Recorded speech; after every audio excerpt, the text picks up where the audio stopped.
خیلی بازی با کیفیتی نبود از طرف ما. امشب بچه‌هامون خیلی بازی با کیفیتی نداشتیم ما، ولی بردیم. چی میگی؟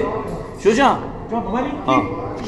ولی مهم این بود که 3 امتیاز گرفتیم، موقعیت داشتیم. نیمه اول خصوصا، نیمه دوم موقعیت داشتیم. ما خب معمولا تو ضربات آخر گاهن یکم خیلی خوب کار نکردیم، با اینکه بازی خوبی نکردیم ما نسبت به بازی‌های گذشتمون، بازم موقعیت داشتیم و الحمدلله 3 امتیاز گرفتیم به کوری چشم خیلیا. فقط یه مورد من بگم، من خواهش میکنم از این دوستان که بازی کثیف رو تموم کنن، بس دیگه. یعنی ما یه خجالت برای فوتبال ما، یه عده بازی رو انداختن که تو عراق هم جمع میشن شروع میکنن به فحش ناموس دادن به دروازه‌بان تیم ملی. توی خود استادیوم بازی تیم ملی بهش فحش ناموس میدن. این یه بازی کثیفیه. برای یه قهرمانی چقدر ارزش داره که همه چیتون رو میریزیدیم وسط. عراق چه ربطی داره به من نفهمیدم برای چی امروز طرفدار. من که پرسیدم گفتن عراقی نیستن، خیلی هاشون دوستای دیگه ای هستن. من حالا پشت دروازه، نیمه دوم پشت دروازه شما بودم، یه هوادار تراکتور مثلا داشت به شروین بزرگ فحش میداد که درگیر شد. یه دونه به خاطر اون یه نفر تماشا. نه من مادر به علی بیرو زنگ. نه علی بیرو من میگم تو طرف بوده. نشده بود داشتن فحش میدادن. شما یه نفر رو دیدی؟ شما مثلا توجیه کردی؟ نه توجیه نبود. دارم میگم این برام بود بشه. آقا وقتی شما بازیکن ما رو بازیکن تیم ملیه تو استاد، من حرفم چیز دیگه است. من حرفم عراقی نیست. من حرفم اینه که تو استادیوم آزادی هم بازی تیم ملی شما به علی بیرمان فحش ناموس دادید، اینجا تو عراق هم دادید. یه بازی رو شروع کردید، یه بازی کثیفی رو شروع کردید. آقا اونایی که شروع کردن نکنید این بازی رو، زشته، برای خودتون بده. مگه دم از کانون هواداران نمیزنه فدراسیون فوتبال؟ پس کو؟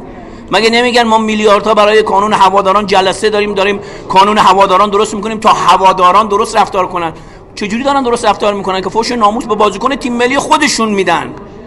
و تو اینجا تو عراق من باورم نمیشه که این طرفدارایی که داشتن فحش ناموس به علی بیرو و به ترابی میدادن بازیکنای تیم چیز طرفدارای عراق باشن، آلومینیوم باشن. اونا دنبال اینن تراکتور قهرمان نشه، نمیتونن. خدا باید بخواد 1000 هم شما برنامه ریزی کنید، از تهران بیاید، از هر جایی بیاید، شما نمیتونید. بعضی موقع یه چیزایی رو شما نمیتونید جلوشو بگیرید. الحمدلله تا این لحظه نتونستید بگیرید. باز هم ما 3 امتیازمون رو گرفتیم، خدا رو شکر. باز هم ما صدریم با یه بازی کمتر.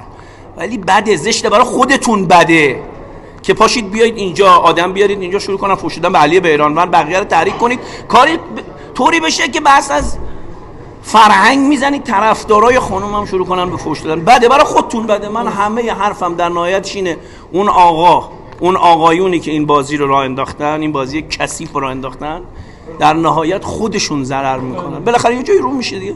چیکارش دارید فحش ناموس میدید؟ درست. این تیم ملی تو جام جهانی به نظرتون میتونه نتیجه خوب بگیره؟ امیدوارم نتیجه بگیره. یعنی چی؟ یعنی امیدوار نیستین؟ الان من گفتم امیدوار نیستم. اینطوری که گفتین انگار امیدوار نیستین. من گفتم امیدوارم بگیره، نگفتم. اگه میگفتم امیدوار نیستم، من گفتم امیدوارم بگیره. کجا بگیره؟ جام جهانی. امیدوارم. آقای عزیزی شما سابقه صعود داری، گل به استرالیا امسال تیم ملی صعود کرد، هیچ نوع شوقی نبود، انتقاد از تیم ملی هم بود. ببینید چیکار کردیم با فوتبال دوستانمون.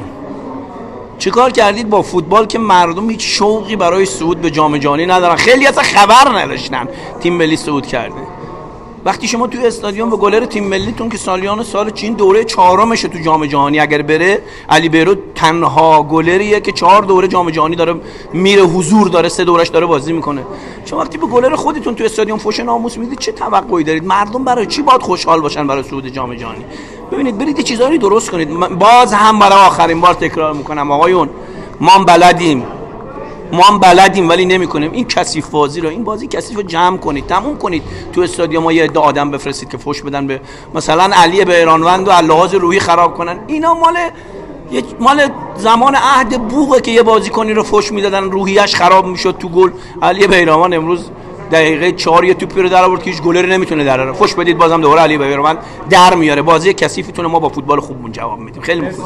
نتیجه مماشات کمیته انضباطی با فحاش گسترده هواداران علیه بیرو و شجاع فکر می‌کنی همین باشه؟